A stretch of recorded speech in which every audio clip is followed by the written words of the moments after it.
welcome to episode 180 of Storyteller Conclave. This is a show all about helping you run the best tabletop role-playing game that you can, whether you're a new storyteller or dungeon master learning the craft, or an experienced storyteller looking to take your game to the next level. I'm Sarah. I'm Rob. How we doing, Rob?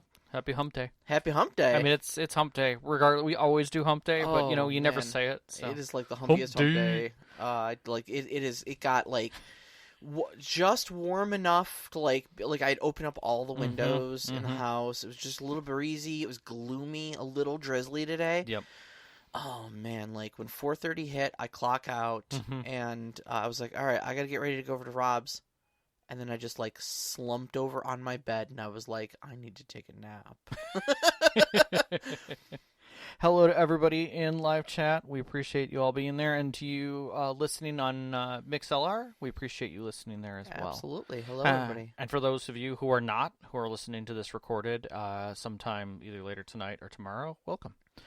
Speaking of recording, actually, so real quick announcement before we get into the main thrust of our show tonight. Yes. Rob will be out of town next Wednesday. Yes. And so we are pre-recording the show.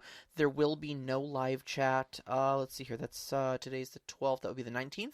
Yes, that sounds correct. Yeah, there'll be no live chat October 19th. But the show will come out as normal. Yep, you guys will get the live show. We'll do the scheduling on that so that it comes out during the live show time. So the show will be available when you would like to listen to it. Absolutely. So if you have questions, comments, or things you want to add to that show, we are going to announce that obviously at the end of this show, there will be still the standard listing that goes out for those questions. And Sarah and I will be trying to record it a little later. So if you guys want to try and squeeze some questions in, we'll be able to take those up until this weekend. Yeah, probably this weekend, yeah. So hopefully we'll be able to get that going. And we'll see. I will see you all in live chat, not next week, but the week after. So what is that, the 26th? Something right? like that, yeah. Yeah, so I will be back. I'm actually flying back that day, so goodness. I'm going to go see a friend in Florida who was unaffected. I will say mostly unaffected by the storms. Obviously, everyone's affected down there, and it sucks, and I feel for everyone of our listeners who are down there and dealing with that. I know there are still some people who don't have power. I know there are some people who don't have internet. It's been kind of chaotic, and I don't envy those situations. Coming from a state that in the middle of winter we could lose power for a week at a time in the dead of cold. I know what it feels like to be without in a dire situation, and it sucks. So I feel for you. I hope you all are doing well, and hope that this, if you are listening to it, gives you a little sense of calm and normalcy amongst all of that. So Here. I have nothing to add. So, that being said, it is the second Wednesday of the month, and we do System Spotlights on second Wednesday of the month. That means System Spotlight time. Now, that being said, I saw this one come up. Actually, our marketing person, Sam, was very nice enough to research a bunch of games very lightly, like some ideas for us. And this showed up in the list, this Arc Doom. And my first glance across it was I was looking at the descriptions and saw that there has an actual Doom clock, and I'm like, oh, this is going to be interesting. And my initial thought was either this is going to be amazing or this is going to be tragic. It's going to show us everything we don't need to do with the Doom clock. Right. Because I've seen some game systems that are 1-page, 2-page game systems that are incredible.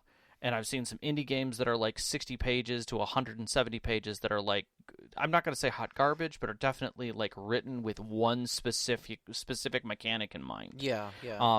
And I think it's great. All systems will teach you something new, and you'll learn a new mechanic that's unique and different, and I think that's great. And this, when I stepped into it, I smiled. And I kept smiling the more I looked at it and the more I examined it, because there was definitely things to learn and some wonderful things that I'm so happy the indie community of writers are helping push to the forefront of storytelling and tabletop RPGs. So I'm excited to dive into this. Yeah, absolutely. So what was your impression initially, seeing it in the docket and then kind of stepping into it? Well, I had not heard anything about it. Right. You assured me that it was a cool little mini game. Indie game is what I meant to say. A cool little indie game. And that you were really excited about it. And I take your recommendations very highly. Any friend of yours is a friend of mine, and Nice. any system that you say you like, our tastes are similar enough. I will take that recommendation exactly as it is. Yeah. So I was excited to jump into it because you were excited to jump into it. Yeah, But yeah. utterly blind going in. And I think I was like at the moment I opened the cover of this book, I was like, oh wow, the design, The aesthetic of just the art. Yeah, the art, the layout, the typography. Yeah, it is unique. The flow, the flow of the book. I mean, every page in this book is a bit of a work of art. Yeah, I would agree with that statement. I think all hands that went on deck to making the physical PDF and book did a wonderful job of making something that was unique and beautiful all at the same time.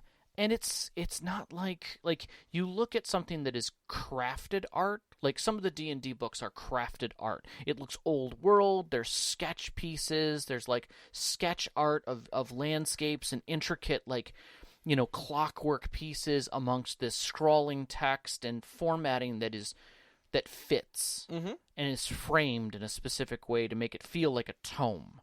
This is like a cross between a dream, a fantasy, and a comic book. Yeah, I would say that's pretty accurate. And it fits. It helps you lock into what the mentality is being pushed out by this. I actually disagree with you. You don't think so? I disagree with you on that. I think it's beautiful to behold, but I don't think... I actually had a problem with the art direction in the book pulling me in a separate direction from, I think, the type of story it was trying to sell me. Well, let's get into it. We'll wrap to the end. I remember you talking about this. Yeah. All right. So we are talking about Arc Doom by Mamedos. Mamedos. We hope we're doing that justice. I think it's tomatoes with an M. I think it's Mamedos. Yeah, in the live play, I think I heard that right as well. Yes. So, been designing games since 2019. First one was a card game that used Post-it notes. Now that calls to my heart. Like right. I worked on I've had a small game that I've been working on that was a tabletop game that I still have these weird cards that I made for and it's little papers and things. I remember that. Yeah. Yeah, it's still in a box game, upstairs. Yeah. But so I totally feel that. I think everybody kind of starts out with something where you're smashing together a game using things. Sure. It harkens back to cheap ass games that I used to play in college. I remember having Kill Dr. Lucky and a couple other games there, and I can't remember what they are. But no, super cheap ass games. Yeah. All you needed was like a D6. But Before I Kill You, Mr. Bond was another one. Yep. Yes. Yeah. Yep. God. I want to say that the Mad Elf is probably laughing right now because he probably has a folder somewhere with a bunch of these in it. Oh, probably, yeah. But it was kickstarted in 23 minutes. I want to say it had 2,500 or something close to that backers when it closed. But it hit all its goals and did great. Exalted Funeral was the one who actually produced it with Mamedos. And Polygon marked it as one of the best indie TTRPGs of 2021. And I thought all of those are high marks to hit. Yeah. Like if you hit it through those, great job on the way going out the gate. The question is what is it? Where does it sit? Now, I like doing book teardowns at the beginning to kind of give a feel, since you don't normally go and grab that. And the core book is 172 digital pages. There is no setting. There is just an expectation and a mind frame set by the way it's designed. It goes right into creation and mechanics. Like, it does not stop. It does not pause. It gives you maybe a page and a bit of art. Yeah, since it is setting agnostic, it is. I mean, it doesn't have any world building to do, so it jumps right into the mechanics. Sorry, in live chat, Overwatch, did someone say Arc Doom? No, we're not talking about dinosaurs and Doom Guy. Although it is exceptionally hard to search for Arc Doom. Yeah. Because it really does want it to be ARK Doom, but it's ARC. There is literally a 20-plus page section on how to run the game, how it breaks down components of that, and then it's 123 pages until they hit their appendix, and their appendix are characters, sample themes, how to do checks, conflicts, the Doom, and a whole section on monsters. Yep. There was really good edit direction for the way, like you were saying, with the way that highlighting and bolding draw your eye to what's important. Yeah. And, I mean, I usually have a hard time with reading blocks of text because I'm dyslexic. I will read it, but my comprehension will switch things around as I'm going through it. Yeah. This took all of that away. They were like, literally, I want to say on like the second or third page. I think it was page 15 is what we looked at. So if you're looking at if you get the PDF, it's page 15. There's like 7 fonts. 7 fonts, 4 styles, and like 3 colors for one little block of text. Yeah. But it tells so much in that. Yeah. It breaks it apart in such a way that it gives you it cuts back the examination and just I don't know if this book pours it into your eye what's important. It kind of does. I mean, there's like you'll find in any sort of block of text like where it's like you need to roll 2d6 and compare that to your aspect or something like that. Right. Just to throw out some words. Right. And you'll find like the 2d6 is highlighted in yellow. Right. So that you immediately see where's the die roll. Boom, it's right there. You literally can't miss it, Right. And then like the word aspect will be like bolded and capital in a different font. So all of your keywords, all the important information in basically every single block of text in the entire book is formatted in such a way that you can skim it super easy and find the 1 or 2 mechanics you're looking for and pull those right out. And it's still comparative. As you move through the book, you'll always know that a mechanic that involves dice or a physical action is under this type of a highlight. Yep. Anything that is a comparative word that you should know that's an action is done a certain way in a certain font. Yeah, there's an internal consistency. Yeah, and even the monsters, when you're looking at their stat blocks, the important parts of the stat block are highlighted differently than the other blocks, so you know what the raised stats are versus the fallen stats. Yep.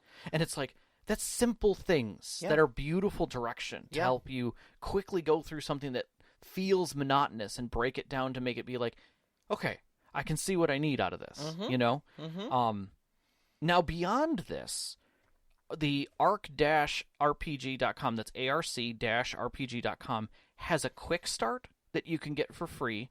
It has Roll20 integration, Discord integration, random story generation, character sheets both online that are fillable and printable, and Doom and Omen sheets, which are part of the game. Now, to help keep better track of Doom Clock, basically. Plus, there's the random story generator, and on the Mamato's itch.io page are additional prompts, like 300 more. Oh, wow. It's like just goes on from there. So if you want resources, you have resources. Yeah. So for a indie game, this thing is packed with resources. Yeah, absolutely. And it all feels really accessible. Like really accessible. Yeah, absolutely. It is, like you said, setting agnostic. Yeah. Now, they do note in the game that it works best with fantasy. I could agree with that. High fantasy at that.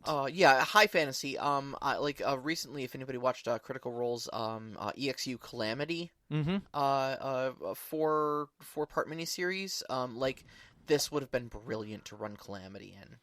Because there's a sense of magic, a sense of wonder, but also that impending sense of disaster with the Doom Clock and stuff like that. So yeah, it would have. I think that's the tone I got from it. I read through half this book and went, oh wow, Calamity would have been amazing in this system. Yeah, it definitely has a the One Ring has magic as something dangerous that causes world problems. This system makes that magic look tame. Oh, it really does. In some ways. It really does. If you had to do that in the One Ring, I feel like some of the One Ring mechanics definitely need to have the rituals that are in this game for its magic to really make it feel right. Because when we start talking about that, you're going to be like, oh. We'll get there. We'll get there. All right, so it can be adjusted pretty easily for really just about any genre you're looking for. Yeah. Though we do talk about magic. Magic is indiscernible from high enough level of technology. So you could make it cyberware or, programs if you're in a computer system or, whatever. Like, oh, wow. Can you imagine running this as like a computer system that is on the verge of blue screening? Oh, God, that'd actually be kind of cool. And you play programs inside the machine trying to avert it? Oh, okay. I had not considered that, but the more you say that makes a lot of sense. Just thought of it as I said. Yeah. So, but like you could do that, and your magic spells then become, routines you can run. Yeah.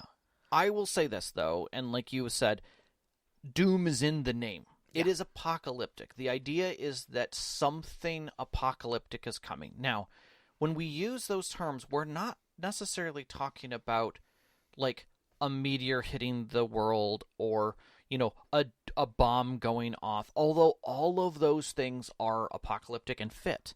It is something so tragic that it is world-ending. And world-ending can be the characters and the NPCs in that space ending. So it could be, and they give the example, a wedding. Mm-hmm. Like, that's the setting is a wedding, and an apocalyptic event is going to happen. You're not sure, but something bad's going to happen at that wedding. Yeah. Right? Or just the act of the wedding. These two people do not belong together. Mm-hmm. And this is going to be the biggest, mistake ever. Mistake ever, yeah. And the whole idea of that, of coming to some kind of a harsh point, is the purpose of the Doom, is the point to the Doom. So, yes, you can run it in any setting. Yes, you can kind of alter the trappings, but the theme, if you will. But the point of the story is that this is culminating to a point of disastrous chaos. Disaster, yes. That's going to end in terror. And it is going to tick to that as a story goes. So without resolving these subplots, these omens, to slow the clock, because they will help roll the clock forward, you will step to the end. And the end will be an end. Without that, it keeps moving. That end keeps coming. And it does create an air of desperation. Yeah. In real time. Yeah. Because the Doom clock in this game, and this is the clutch, is in real time. Yes. Yes, it is per like hour or half hour. It adjusts a little bit, and we'll get to it in a second. It adjusts a little bit depending on what length of game you're playing. Right. But if you're playing a one-shot 4-hour game, every half hour that Doom clock ticks, and that's half hour real time. Yeah. So breathe that in for a second, storytellers. A real live Doom clock. All right. So let's step away from that for just a moment and talk a little bit about character creation. All right, so character creation is it actually reminded me a lot of Cyberpunk Red in that you've got two avenues of character creation. One is random and one is essentially point buy. Okay. And this is a rules light system, so character creation is very streamlined. You're just basically going to be assigning, for those of you who are familiar with like some of Apocalypse World's offerings, that level of stats. Like you've got 4 stats, you just assign a +1 to one of them and a -1 to another one, and that's your character generation. It's along those lines. So, what you've got, your two main things are your skills and your approaches. So very much like Legend of the Five Rings, you don't have stats like strength, constitution, dexterity. You've got approaches, which are clever, careful, and... Guile? No, it starts with another C. Concerted. Concerted, that's right. Clever, careful, and concerted. Yep. And so depending on how you are going about doing the thing... depends on which approach you're rolling. Right. So it doesn't matter how strong your character is, but if you are just going to walk up to someone and wallop them, then that's going to be concerted, because you're just going straight forward and meeting that thing head on. Now, if I sucker punch you, now I'm going to roll that same attack, but I'm rolling it with clever, because I've sucker punched you, you see? Right. All right. So, character creation goes through a couple different phases. You start with your approaches. You can either put 0 into one, +1 into one, and +2 into another. Pretty straightforward. Or you can roll a d6 and distribute that many points amongst your approaches. Okay. If you want to do it the random way. Then you have what's called blood and guts. Sounds horrible, but it's really just health and willpower. Sure. But, I mean, hey, blood and guts, it's a game about the apocalypse. It's awesome. Yeah. You can either distribute 6 points between the two of them, mm-hmm. or you can roll a d6 for each. Okay. And I think you can choose to do the randomness at each step. Like, sure. I don't think it's like you're locked in where you random the character all the way through, or you point by the character all the way through. So I don't think they make a decision in there because it isn't made. I don't think it needs to be made. Yeah. You then assign skill ranks. There are 18 skills in the game, and they're mm-hmm. all very broken down and categorized, easy to understand skills. Mm-hmm. You can either assign +2 to 2 of your skills and +1 to 3 of your skills, mm-hmm. or roll 2d6, and then kind of on a random chart, it tells you which skill to assign which points to. Okay. Then there's a step where you determine your inventory, and this mm-hmm. is kind of your equipment shopping thing. Yeah. But it's very light and free. Okay. You have 30 points, mm-hmm. and everything is on a chart. There are 5 charts in there. Damage and defense. This is going to be your weapons and armor. Yep. Supplies and sundries. Mm-hmm. This is what most D&D players, will find, like 50 feet of rope, a mirror, a bedroll, mm-hmm. like useful items that have a defined purpose to them. There's one called oddities and valuables, and this is just stuff that I kind of defined as stuff you might find in a curio shop. Okay. It's like a glass jar filled with human teeth. Okay. A live chicken. Okay. A cluster of phoenix feathers. Okay. Okay. What do you use that for? I don't know, but I've got one. Yeah. I have a holoclass cloak. Sure. Exactly. Yeah. That sort of stuff. And then there's a chart for spells, mm-hmm. and there's a chart for techniques, which are, I'll be honest with you, I did not in the limited time reading I had for the system understand what the functional difference between spells and techniques were. I think the difference is, from what I was discerning, the difference is one is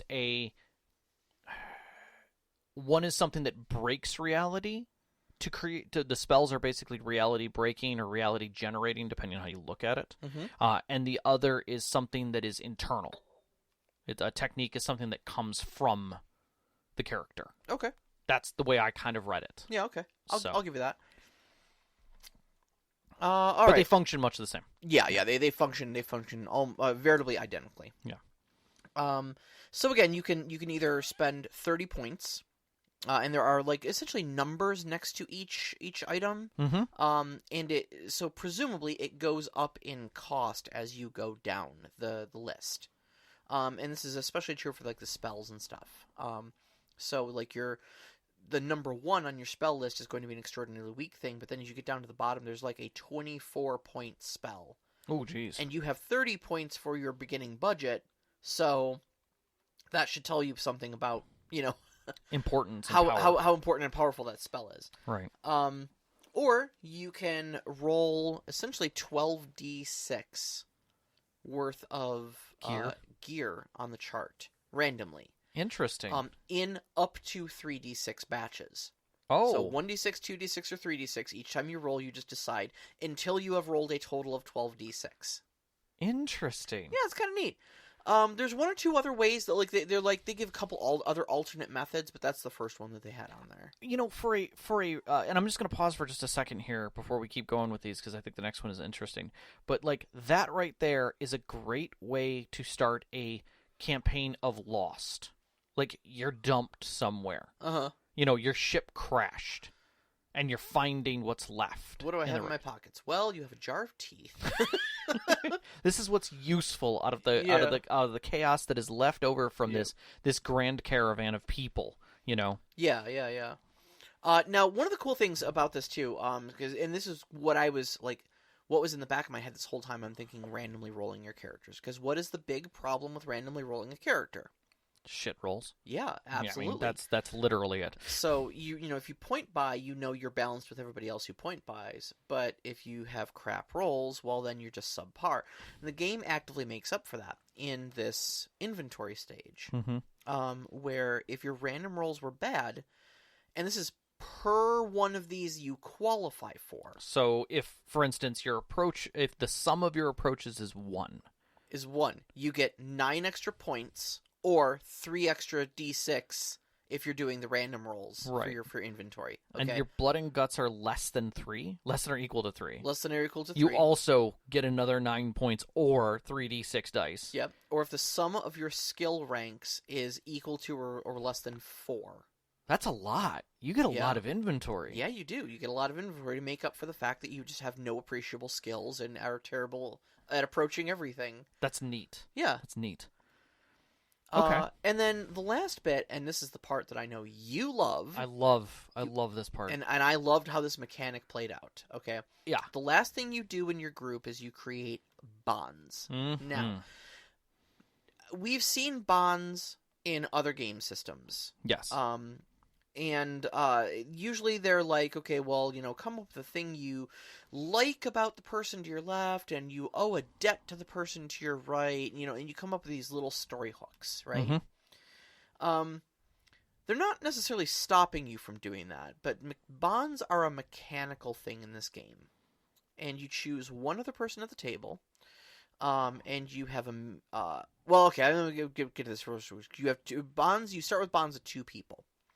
There are 2 different types of bonds. There's minor bonds and major bonds. Now, I want you all to envision a square. Mm-hmm. Okay? Now, I want you to divide that square into 4 equal pieces. It looks like a 4-square court if you've ever played one of those. Right. I don't know if those are still around or not, but they They were might when I be. was in elementary school. But anyway, so 4 squares that make up a bigger square. 4 quadrants. Okay? Mm-hmm. The little boxes are minor bonds. If you fill in all 4, you have therefore filled in the whole square, the whole big square, and that is a major bond. Mm-hmm. You can have up to 3 points in major bonds to another player, to another character. Mm-hmm. Okay, you start with 1 ally at the table. You have 6 minor bonds, which equates to 1 major and half of another. Right. And a second ally, you start with 3 minor bonds, which is 3 of one of the bigger squares. Mm-hmm. Okay.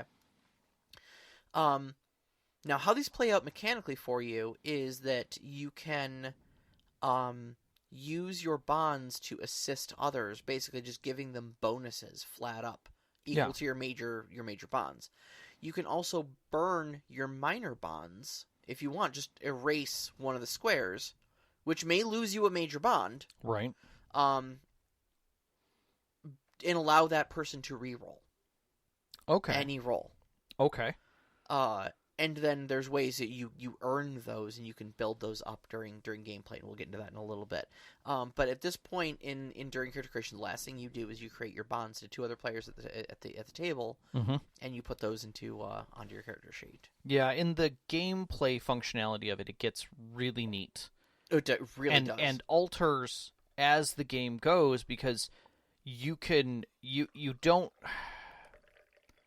I would say that you don't gain bonds like you normally would in other games. Yeah. But I think it makes more sense I think with the way the bonds work. And I would love... This is one of those mechanics that once we get to it and we start explaining what it is, I could see this added to another system easily. Easily, yeah. And make role-playing mean something. God, I almost want to add it to my Savage Worlds You game. should, honestly. Almost you want to add should. it to my Savage Worlds game, Well, yeah. again, we apologize for pausing at this, but when we find really cool things like this, it makes us just want to talk a lot more about them. You know what? I will. I'm going to bring this up next game. You should. Bring this up You next should game, bring 'cause this up I this think game. this Like would be we'll really have to cool. break down how all the functionality of it, but I think it'd be a really great idea. Honestly, at this scale of numbers, I think it works perfectly in Savage Worlds, because a +1 is exactly what you're looking for. Like, and a +2 is massive in Savage Worlds. Oh yeah, but also like how you get them. Like I accept an inconvenience.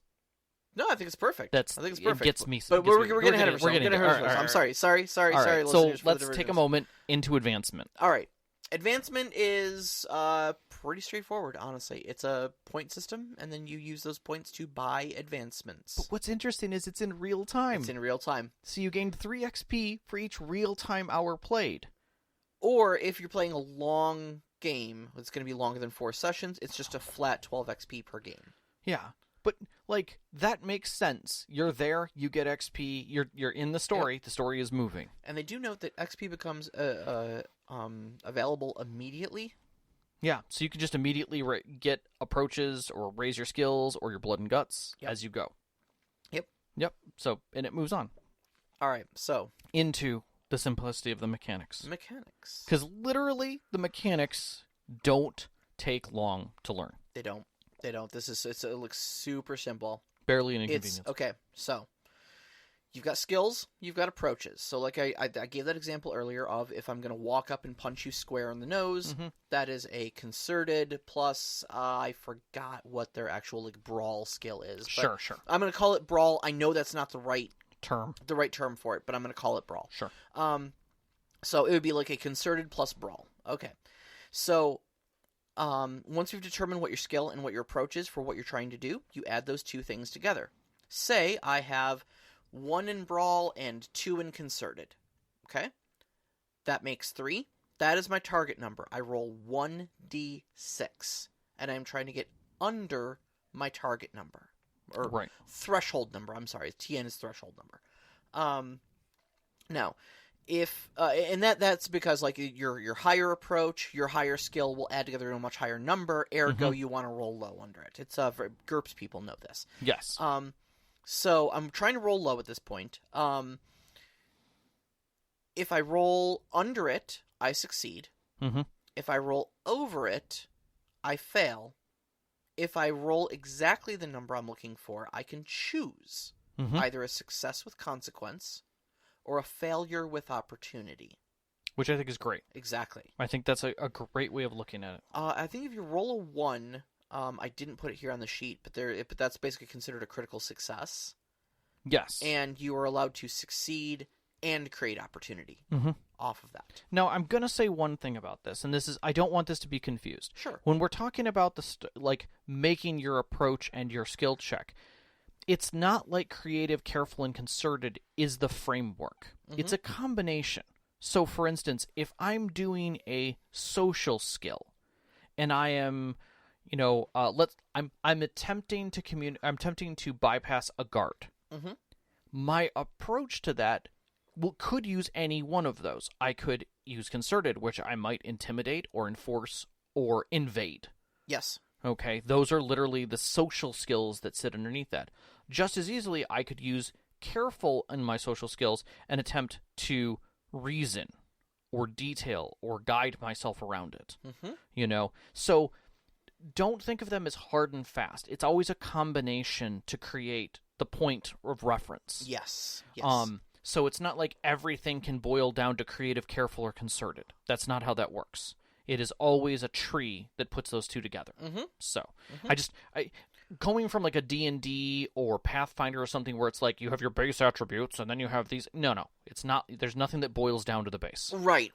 Yes, it's always very specific to what the narrative calls for. Right. And there's nothing that says that your character isn't really just concerted.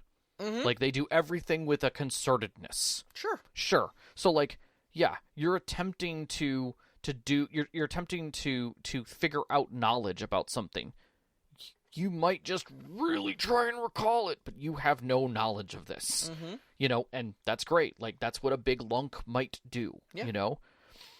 So that's the key difference there in the way that you think. So when you're making your character, you're having to look through all of the crossover points to figure out what really is how your character presses. But it does make it very easy for you when you're developing a character to say, is my character more careful or more creative or more concerted when it comes to these areas like knowledge, social, physical, pragmatic? They might be concerted in their physicalness, but they might be very careful in their social, and they might be very creative in their knowledge. Yeah. And that's why you mix your points in different areas. So you don't end up with a big dumb stick that only does one thing. I mean, you can definitely do that, don't get me wrong. Yeah. It can make for very dynamic characters. Yeah, because it opens up a lot of avenues to everybody. Like, everybody feels like able to do everything because nobody has like, oh, well, I'm the high strength character, so I have to hit things. Exactly. Yeah. Exactly. Knocks on the Box in the live chat asks, so if you hit the acceptable difficulty point, it's not really a success. It's a balanced success or a balanced failure, like 50-50, or you choose the 60-40 split.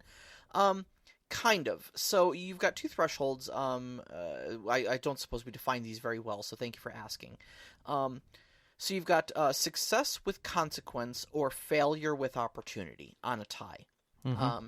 Now, success with consequence is going to be something like, I was able to climb up the rock, but my backpack slipped off while I was climbing up here. So, unless I climb down and get it, while I am up here, I'm not going to have access to my inventory. Right. Okay. Or, a failure with opportunity might be something like, we tried to persuade the queen to give us resources for our quest. She said no, but she liked the cut of our jib, and she's going to, allow us to stay in the palace for a little bit or something like that. Or she at least wants to see us at dinner tonight. Yeah. Which might afford us a different opportunity. Yeah, but I think the key here is the number spread that we're dealing with. So, for instance, in most cases, your TN for success is just below your skill. Mm-hmm. So it's going to be a 1, a 2, or a 3 in most cases. Most cases, yeah. So it's either going to be a 1, in which you re-roll a d6 to see if you get another 1 and make it flawless, mm-hmm. or it's a success. You get a 2, which is success, or you get a 3, which is the TN, and now you have a balance point. Mm-hmm. So, yes, there are always successes that are just successes. Great. But the likelihood that there's something closer is much tighter. Yeah. To create that sense of change and fate that can occur.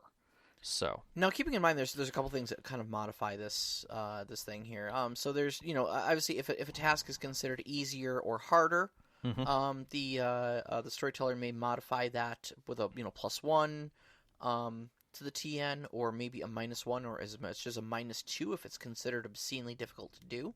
Mm-hmm. And the other thing you can do is you can upgrade the outcome of your die roll by spending either 3 blood or 3 guts. Mm-hmm. And you can upgrade a tie to a success or a failure to a tie. Yep. And of course, you have to kind of narrate how you're throwing extra willpower or possibly extra strain of your body mm-hmm. into doing that. That cost you the 3 blood or the 3 guts, but yeah, you can push a little harder and just tip the scale a little bit. Yeah, which is what ideally you want if you want the story to have other outcomes. If you want to keep pressing into things and creating opportunities. Yep. And I want to point this mechanic out very specifically here, because this is what leans that there's little aspects of the rules that subtly lean into the idea of sacrificing. Mm-hmm. Of personal sacrifice to make your outcomes happen, because the apocalypse is coming and we need to put it all on the line. Yes, we need to go all in, because there might not be a tomorrow, and it's this little thing like spending 3 blood or 3 guts to just tip the scale a little bit for you, that just takes that little bite out of your character, but might get you the success you needed. Yeah, and you can recover blood and guts, but it deals with doing in-game time. Yep. Spending in-game time, which may be very costly. You may not have that time. Yeah, doing short rest and long rest in game is like a 1 story hour, or a long rest, which is a 10 in-story hour. And 5 real-time minutes. Correct. You literally take a break during long rest. Yeah. Yep. There's a lot of costs in real time as well in this game, yep. which again is a cost that is added into the overall time. And keep in mind, 5 minutes doesn't sound like a lot, but that is 1/6 of a Doom Clock tick in a one shot. Yeah, and there's some mechanics in here we'll get to with the rituals and stuff that really affect things. So one of the other things too, we've got bonds. Mm-hmm. Bonds are another way you're going to affect all these die rolls. Like I mentioned earlier, you've got your major and your minor bonds. Okay. Mm-hmm.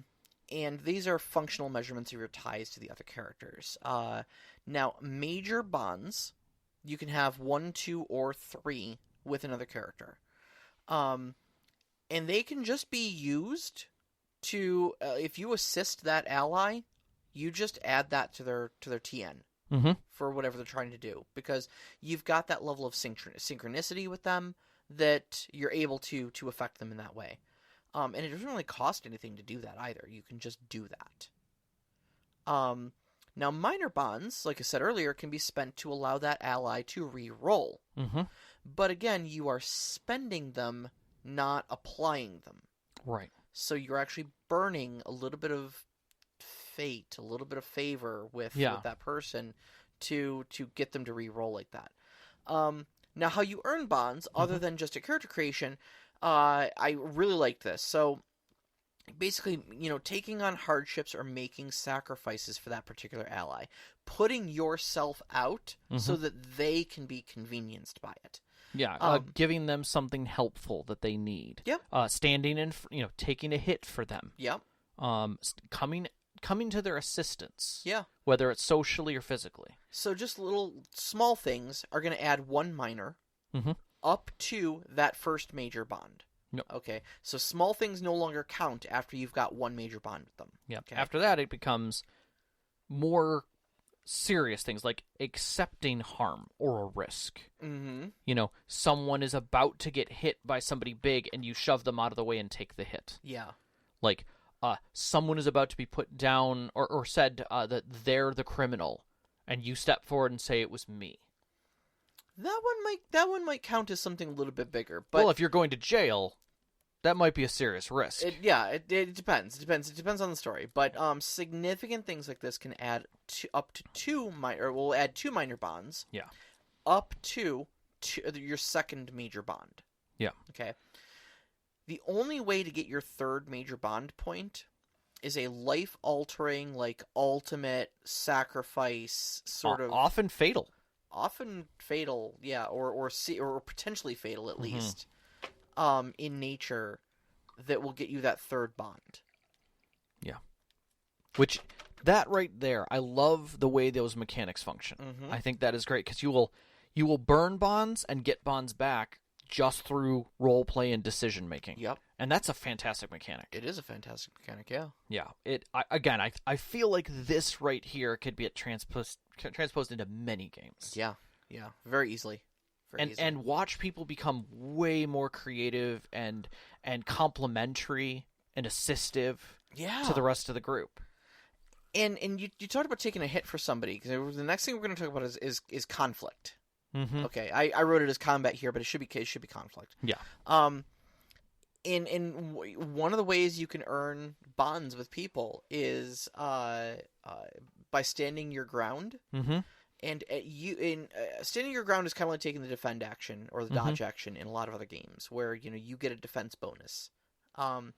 However, it also affects other allies that are like basically within like 12 feet of you. They call it like heights, but basically height is like 5 or 6 feet. So it's, it's like you're up to like 10 to 12 feet or so. Right. Every attack that gets foiled while you're on the defense for you or any ally around you gains you one bond with that person. Yep. One minor bond with those around you, up to your first major. And that's not physical combat. That's all conflict. Yeah. So if we're at a social event. Yep.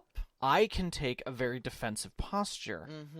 And it emboldens the rest of the people around me and they all see me differently because I'm not on the offensive. We've all seen that move where the harpy at the party wants to go and socially eviscerate somebody. Yeah. And they go striding across the floor with their glass of champagne in hand, and just as they're about to talk, someone blindsides them. Oh, you're here. Hello. How are you? Monotonous, average conversation. Draws them. Oh, you can go, and kind of dismisses their friend, and their friend is like, "What? Go on, run along," and utterly tanks that social hit of distracting the harpy and dismissing the person who they were about to set upon. Right. Like that's social tanking right there. Yeah. That's the standing your ground action, and you've just defended your ally. Yep. And also not stepping into things. I dare say Percy did this at the first time that he saw in Critical Role, when they're sitting at the dinner table. Mm-hmm. He tanked hard, and everybody knew it. Mm-hmm. Like, everybody knew it. Yeah. And it's those kind of moments where, like, you want to eviscerate somebody at the table, probably in a physical way. Mm-hmm. But instead, you make the choice to stand your ground and be the better person. Yep. On the other hand, you can harm others.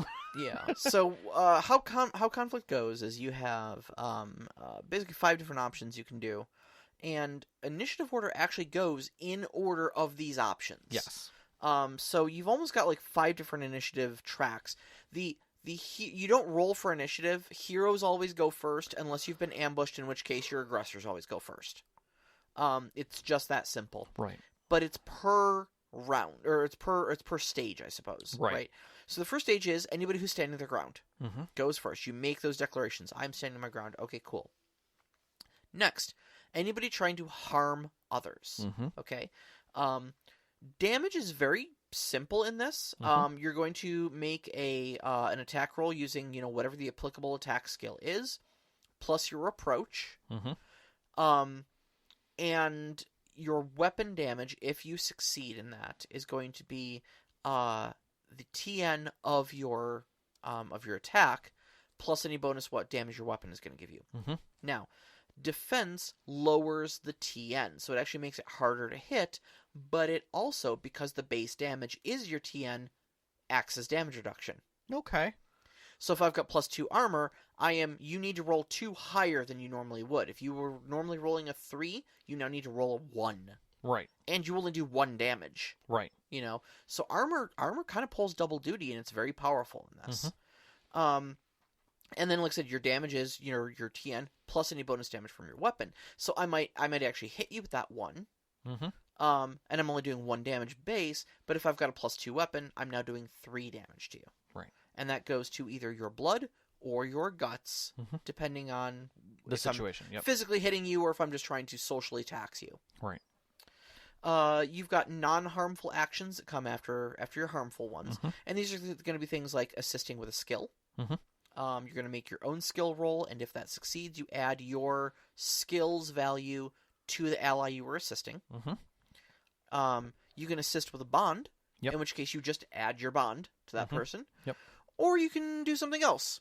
Yep. But, flipping a switch, et cetera, whatever. Stealing something, picking something up. Something that's non-harmful, non-aggressive, but is going to take place during that combat. Yep. It's kind of a junk drawer sort of thing. Then you've got spells and techniques. Those come after basically everything else. Yep. And I thought this was neat because spells coming last in the initiative order kind of acts as a casting time, Mm-hmm. right? Yep. And what happens is each time you're attacked before your turn comes up, you need to succeed on a 1d6 roll, or you lose the spell. The difficulty starts at 6 the first time you're attacked, and then each subsequent time, it gets 1 lower. Mm-hmm. Now, if you do fail, you don't get to cast the spell or use the technique, but you don't lose it. Right. You just can't cast it that turn. Yeah, it's not burned. Right. So it does incentivize you to, kind of distract your enemies if they are trying to pull a spell. And like we said about spells, they tend to be pretty powerful. We'll get to those. They're dangerous. And then, if you either make your roll or you are not required to roll because nobody has aggressed upon you, then you get to do your spell. Mm-hmm. And then the last step is move far. Essentially, if you are just trying to, in D&D we call this taking the dash action. Mm-hmm. If you're just trying to double move, and you can move, I think they set up to 5 heights. So, 5 squares, 5-foot moves. Right. 25 to 30 feet, essentially. Yeah, it creates for a chase kind of effect, but at the same time, your movement is after everything. Yeah. So. Yeah. We talked about damage. Now, when your damage goes to your blood or guts, like I said, whichever is applicable. If you take damage beyond that, if you were at 0 blood and you take physical damage, it hits your approaches instead. Mm-hmm. and that's kind of like your last line of defense. That's where you're essentially crippled. Yes. And if you take damage when all of your approaches are 0, you die. That's just it for your character. Well, you choose if you die. Well, okay, yeah. Yeah, there's that. You want to talk about that a little? I mean, we're technically here. So death is a choice in this game, and I feel that that's an important thing that they put forth. You get to choose when your character is done. Mm-hmm. If you do not choose to die, I'm looking up the mechanic real quick here because I remember it was interesting. Instead, you go to Spoopy Town, is what happens. yeah. If you choose life, you become incapacitated and unconscious, but you revive after 5 minutes of real time and one in-story hour. Whichever is most appropriate. Mm-hmm. So it's not like you're just going to instantaneously come back off the ground in the same scene. Yeah, it's not a self-res. Right. But it would also deal with that. But then there is a consequence table. Yeah. So, and I'm not going to get into the high details of it, but like one of the things in the list is you may now speak with the dead. Yep. Or you no longer blink and must constantly apply water to your eyes. There are 3 pale women that speak in strange whispers that follow you around everywhere. Exactly. It's spooky for a reason. Yeah. And I'll say you can. I'm just going to lightly cover this because I think the next step here is before we get into running the game is talking about them spells. Yeah. But like. That's the spoopy level that we're starting to get to. This is where the book starts to turn and remind you that this game is meant to feel like loss. Yeah. Now, when you get to the spells, they sound cool until you recognize how you recover and get your spells back. Well, let me just phrase it like this because I want to come back to something I said earlier. Yes. And that was about the tonal disparity between the art and the layout of this book and the type of story it was trying to get me to tell with it. And you said you really liked it. I said I had a little bit of a problem with it. And I want to say a little bit of a problem with it. I wasn't put out by it. But there was a moment where I felt like I was not... Like, those two things were not going together for me, you know? They were incongruent. The artwork is beautiful, but at the same time, I feel like the artwork lends itself a little more towards like a fun and trendy like indie coffee shop. You know, I expected to see prices for like a caramel, latte, frappuccino, and a biscotti, rather than a list of spells that had horrible effects, you know? At the same, but for me, I looked at this and saw that there was nothing that was, and I'm trying to think of the word that I used at the time because I thought it was appropriate. There's definitely despair. There is definitely loss. There is definitely intrigue. There is elation that is in the art, but you don't get gross anger or assault. Or those types of things. There's nothing that shows a point of hard aggression. I agree. There's definitely fear in it. There's definitely concern in the art, and there's something just a little off about some of the art in that sort of Lovecraftian sense. I totally agree with that, yeah. But nothing so much that it makes your eye wonder about the page. Yeah. Not like repulse. Spooky wonder, not edge of apocalypse is what Right. And I think that is to keep you in the mind frame of the characters who are stepping through it. Yeah. Like, Lovecraft is designed to turn your head and make you wonder if what you saw was what you believe you still have a mind to think about.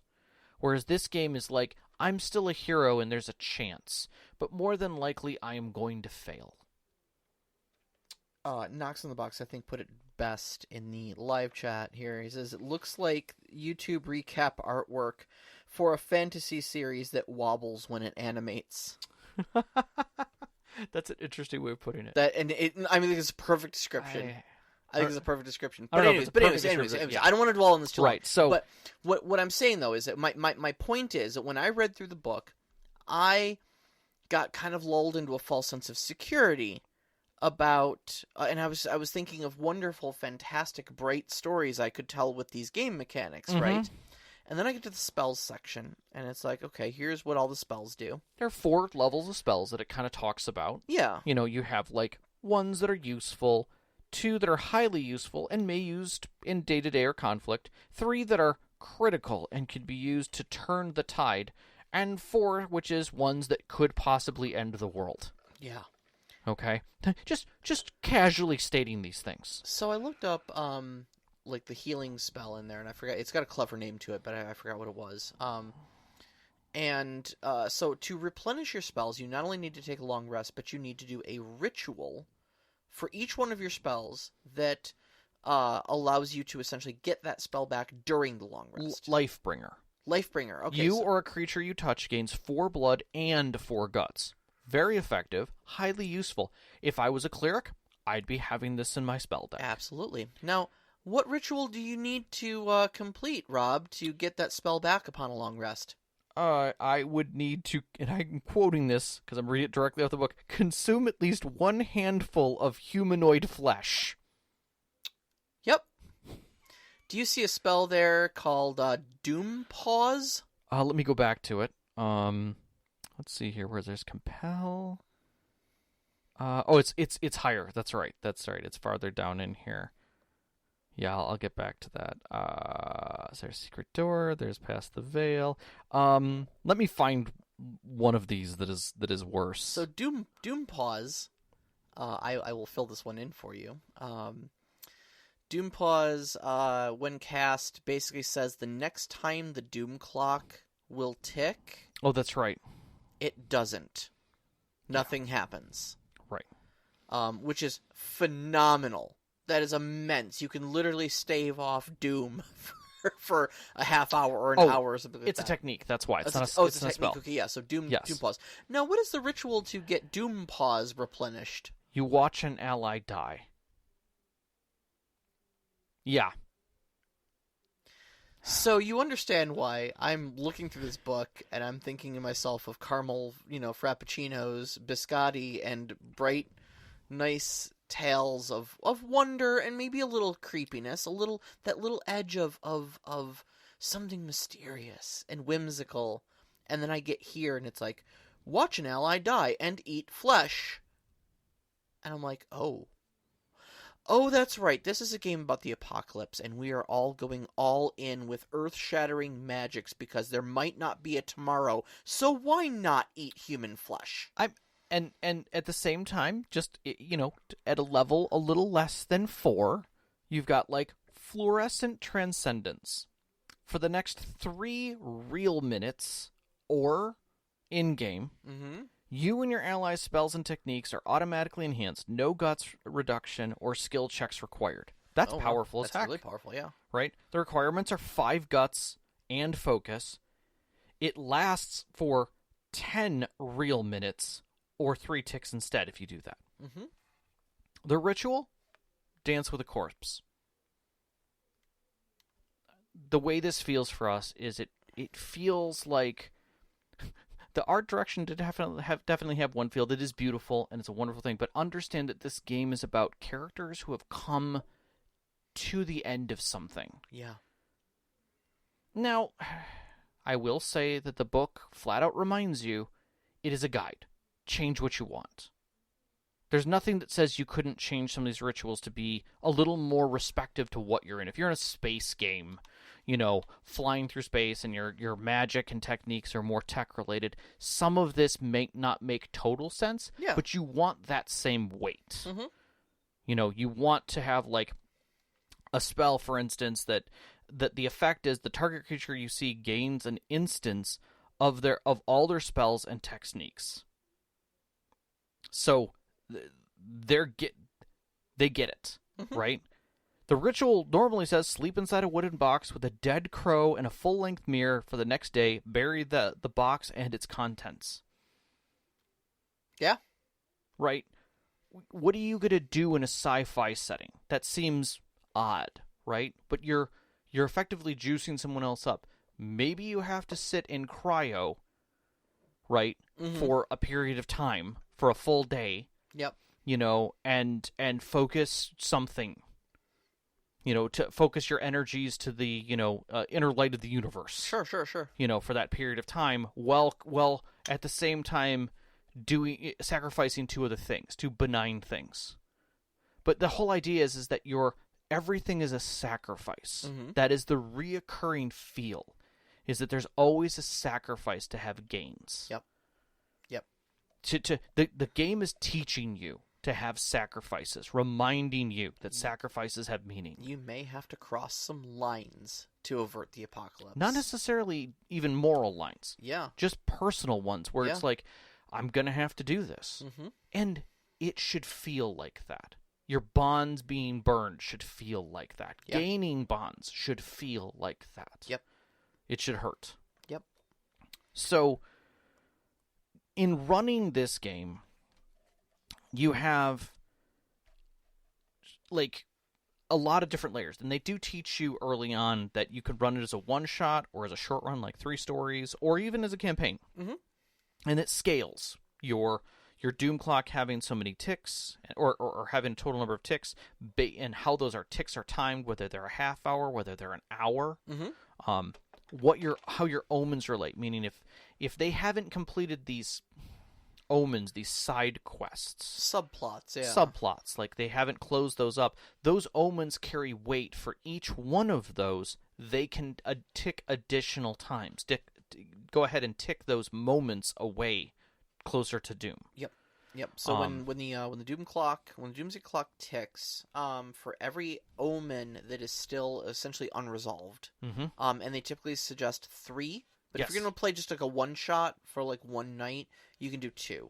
Right. To keep the game a little cleaner and quicker. But for every omen that is still kind of in play and unresolved by the players, you roll an extra D6 when the Doomsday Clock ticks. And on a 5 or a 6, it consumes an extra moment. Yeah. And your players know this. It's not hidden to them. Yep. They have the chart right in front of them. Everyone sees it closer to midnight. Yep. You know, and in that sense, it feels a lot like, what was it? Not Pestilence. Pandemic. Where you've got a timer right there showing you how long it is until the world's... the Eldritch Horror board game by Fantasy Flight also does that exact same thing. So this brings... It is setting... It is setting agnostic, but it really does lend itself, based on the magic and the tone and the feel of the rituals and spells, to fantasy, to high fantasy at that. Yes. To worlds, and it could be contemporary. It doesn't have to be crazily in something else, but it definitely, you want to have that sense of sacrifice be important, and that timing be important to the story. So, now you really raved over the DM section. I did. And I know the DM section is usually like, I dive directly into the rules. You dive directly into the DM section. So, well, because I want to know, like, if I'm a new DM, I might actually ignore the rules to see what I'm supposed to do as a DM in a game. Like, what's my cost? Yeah, absolutely. And when you start out a DM section with 7 principles of how to run a game, 8 actually. It's actually 8. That are clear, short paragraph, highlighted in bold in specific ways to remind you what they are, that are literally the thing that you should do for every game you run. I don't care what system. Yeah, these are these 7, actually 8 principles are 100% setting agnostic. They are game agnostic. You need to print these out and hand these to every single storyteller. Keep them at your crochet it, put it on your wall. And what I loved was speaking of printing out and handing them to your players. Principle 0 actually suggests doing exactly that. Yeah.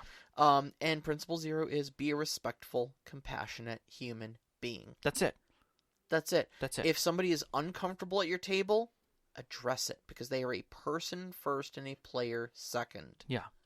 The game sets to the side for being a compassionate human being. Exactly. If someone doesn't like something in the game, just be respectful. Change it. It's not that important. Right, exactly. It's an effing game. Yeah. Get over yourself. Let your character be the hoity-toity. You be respectful. Yes. That's the difference there. And that's principle 0, which means it's assumed. Mm-hmm. So then we step into the principles, which we talk about all the time. Everyone's a player. Even that includes the storyteller. And the storyteller is entitled to fun. Everybody's entitled to fun as being a player. The second one is the hardest one, I think, for all of us, and that is let it go. Yep. You create beginnings. Do not obsess over endings.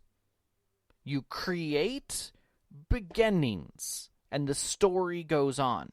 Do not obsess on the ending. And so the whole thing there is that you need to let things go. Now, to be honest, we all do this. Mm-hmm. We all have a vision of the story as writers. Of how we think things will go, or how they want things to go. Or how they could go, and that would be really cool. Yeah. Let it go. Next, player agency has meaning and significance. Yep. It's not just that they get to do what they want, but that what they're doing is important. What they're doing is how they're telling you that they are having fun. Yes. If your combat monster wants to go and punch things, clearly that's the aspect of the game they want to engage with. Right. You know. When someone literally dives into a sub-character or a subplot, they are going there because it has meaning to them, and it should have significance. Their actions should have significance. Things you can't have throwaways that your players are doing. Mm-hmm. They should always add significance to the game. Yep. Rulings over rules. If you make a decision about a rule or how something goes, that's how it goes. Yep. Or, conversely, if the rules are getting in your way of having fun to adjudicate something in an interesting way that works for everybody, right, go with the ruling and not the rule. Yeah, I want to say that one thing that I saw that was a really great description of this that somebody said and literally pulled the principle right out. They were like, Principle 4 was someone said, I'm concerned about running this game because one of my players has a stutter and is going to have a hard time under stress and stuff. How do I handle the timer with those types of players? That's an excellent question. And the answer is rulings over rules. Change the time. Yeah. Keep it as an important value, but just make it a little longer. Sure. You don't have to follow the edicts that are in this.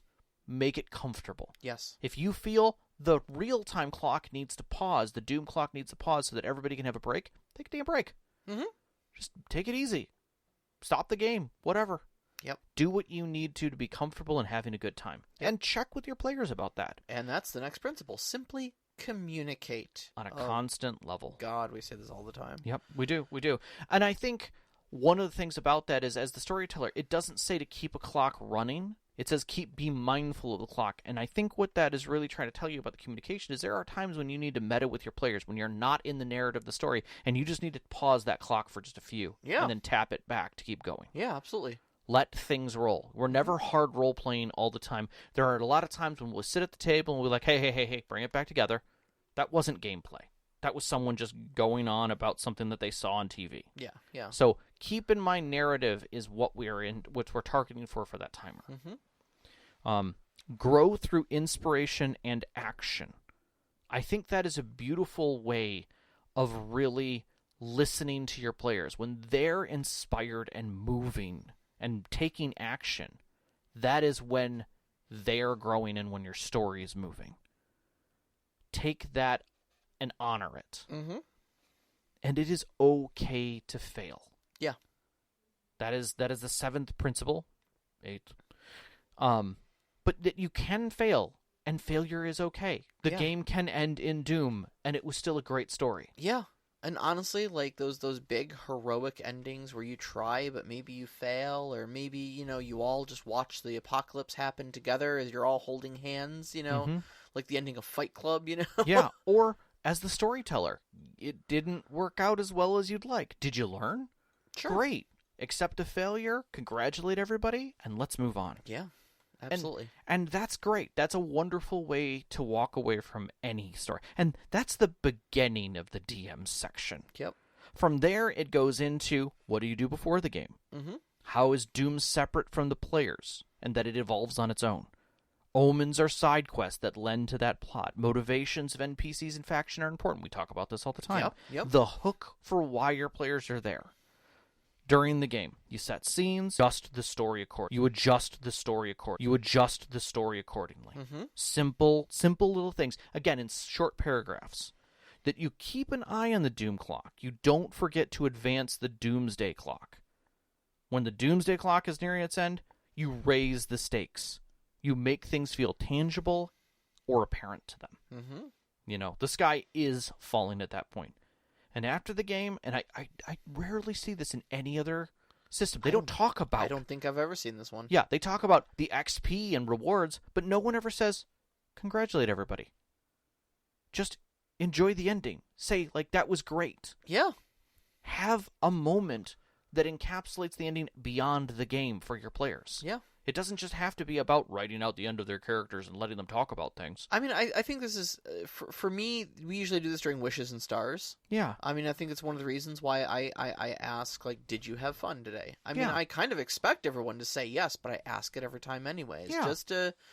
Just to give them the opportunity to say, yes, I really had fun tonight. Yeah. And it's a lot like congratulating everyone and just focusing on the cool moment you all just shared together. Yeah. All right, so let's go through our closing thoughts. We're running a little long in the tooth here. What do you think Ark does well?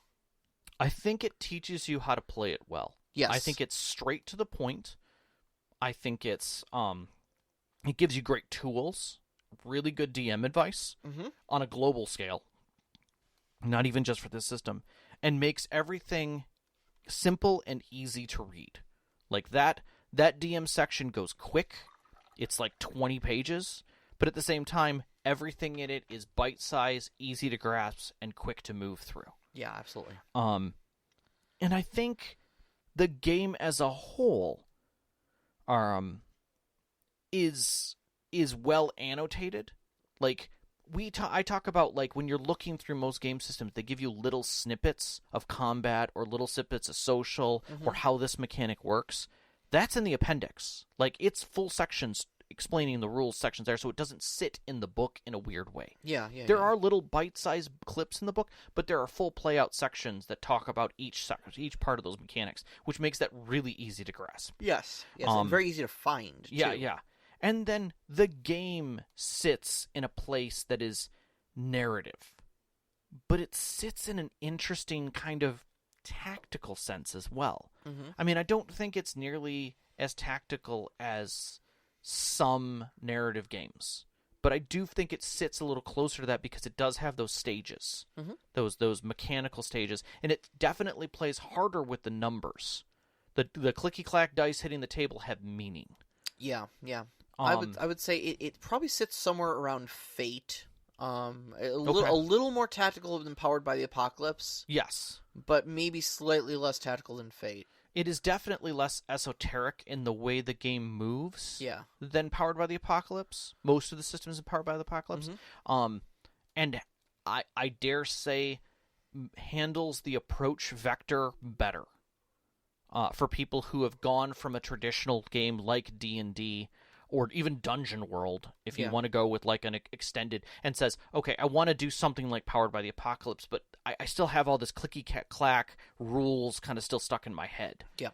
This is a good step in that direction. I think so, yeah. To allow a lot more creativity, and honestly, I think this is a great system for storytellers to look at.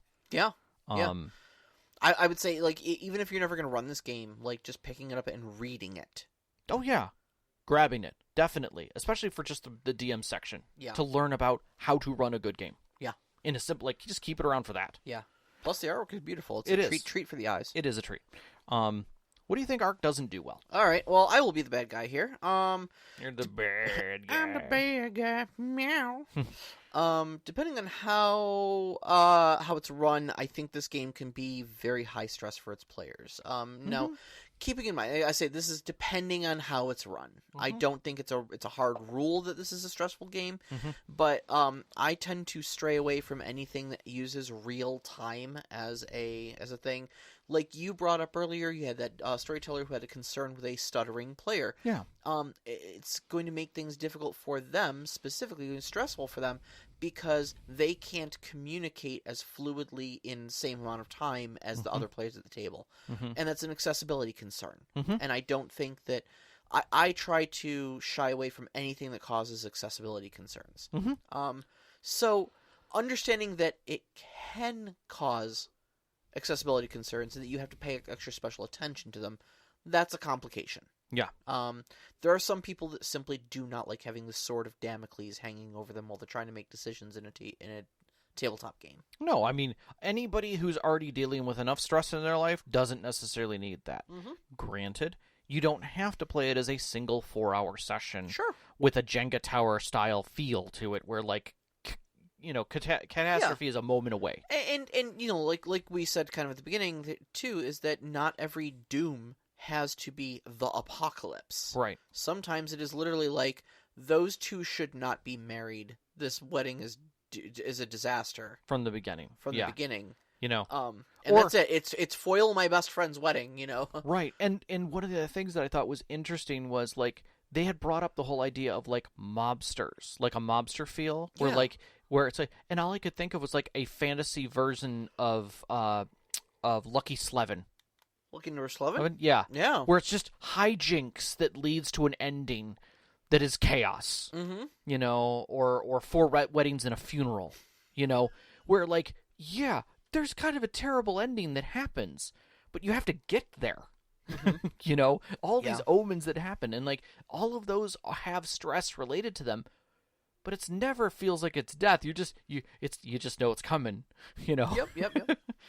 My second point is some things are intentionally left vague.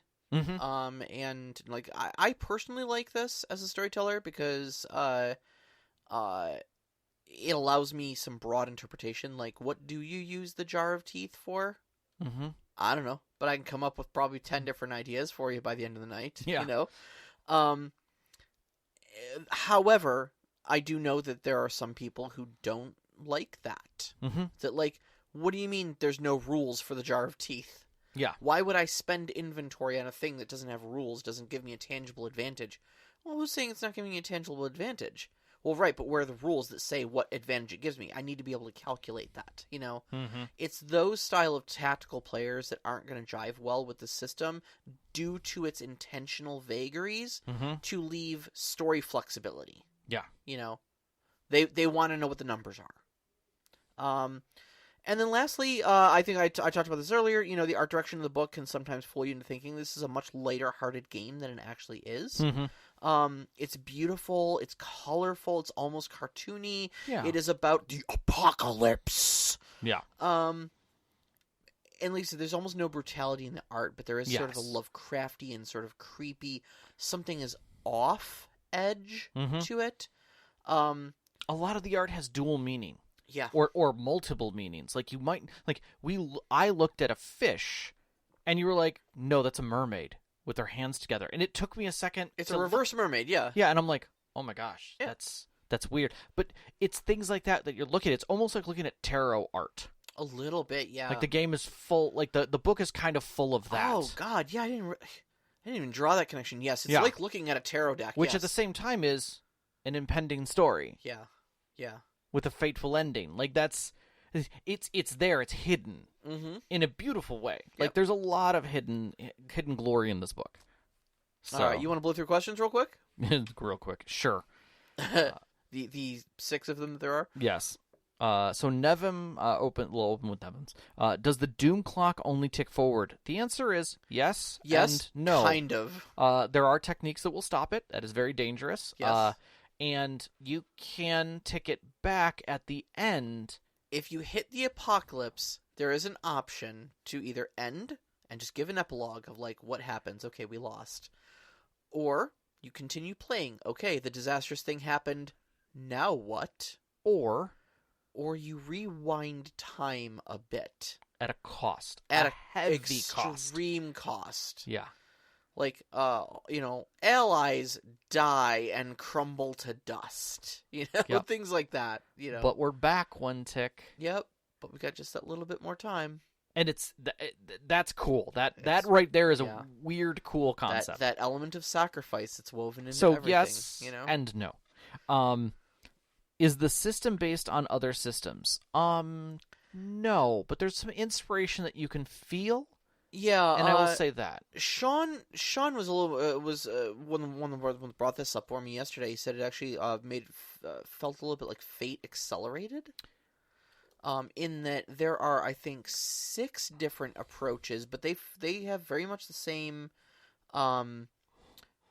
function in there. In fact, 2 of them are clever and careful. The concerted one is basically kind of like a mixture of the other ones. Sorry, Overwatch literally just posted, "I don't feel so good, Mr. Stark." Oof. Too soon, buddy. Too soon. Oof. That is a way to roll it back. That is a way to roll it back. But yeah, I would say probably its closest neighbor is Fate Accelerated. Okay, if you were to look, I don't think that was inspiration, but I would say it's definitely close. But it does also kind of feel like Powered by the Apocalypse. In a lot of ways. Yeah, there is definitely a lot of general feel, but there's a lot of indie games that pull from those things. What type or style of game are you expected to play? I will say it almost always feels, no matter what you're doing, kind of like a mystery. Because again, you're coming to an apocalypse, but at the same time, you could very easily roll this in a downhill run to something where it's very obvious what's going to go on, or a spy type of game where you've got we know Dr. No is going to be doing something with this new data that he just got. He keeps seeming to be stealing these scientists from varied places. We're not too sure what he's going to end up with, but we need you out there to figure out what it is. Those types of things where it's like there's a bit of mystery, there's a bit of intrigue, but at the same time, it comes down to your hook and then that race to the finish. Yeah. So it's always going to be a race to the finish at some level. Or the opposite, like Lucky Number 11 or Four Weddings at a Funeral, where it's coming. Like it's like, oh god, what's next? Yep. You know, Bathtub Time Machine. Like, there's always an end. There's always an end. Is there any advice given in the game that are useful for other games? Yeah. Literally the whole thing. Yeah. Literally the whole thing. Yeah. Honestly. There's so many parts of this that you could pull out and functionally use in other places. I think that the bonds 100% could be transplantable. Mm-hmm. I feel that the DM section is great. Get it for that. But also just understanding the Doom Clock mechanic. You can apply that without the ticks in the same way, the real-time ticks, and still have it work in other systems for storytelling, to help you as a storyteller understand that the plot is moving and that omens set triggers. Yep. And events are going to occur. Mm-hmm. But that your players need information to get through it, to come to those moments. Yeah. And that they have to have meaning. Like, that is weird to say, here is the opening, I have omens, this is the tragedy. Okay, how do we get there? Mm-hmm. And then keep altering your story until you get there. That's a lot to try and figure out and to work through. At the same time, it's got an excellent framework to get there. Correct. Yeah. So I say every piece of this book gives you some gift. Absolutely. So one of our newer Discord members, Medeo Blooms, hello, asks, how does the game fare with analysis paralysis, or whatever the TTRPG equivalent is? It's still analysis paralysis, trust me. How does the game fare with that? I mean, again, we discuss rules over rulings, and making accommodations for players at the table. Precept 0 is to be a human being before and a player second. Yeah. And so, if somebody is having a tough time with the whole Sword of Damocles, hanging over their head, Doom Clock ticking away in their ear as they're trying to make a decision and such like that, relax.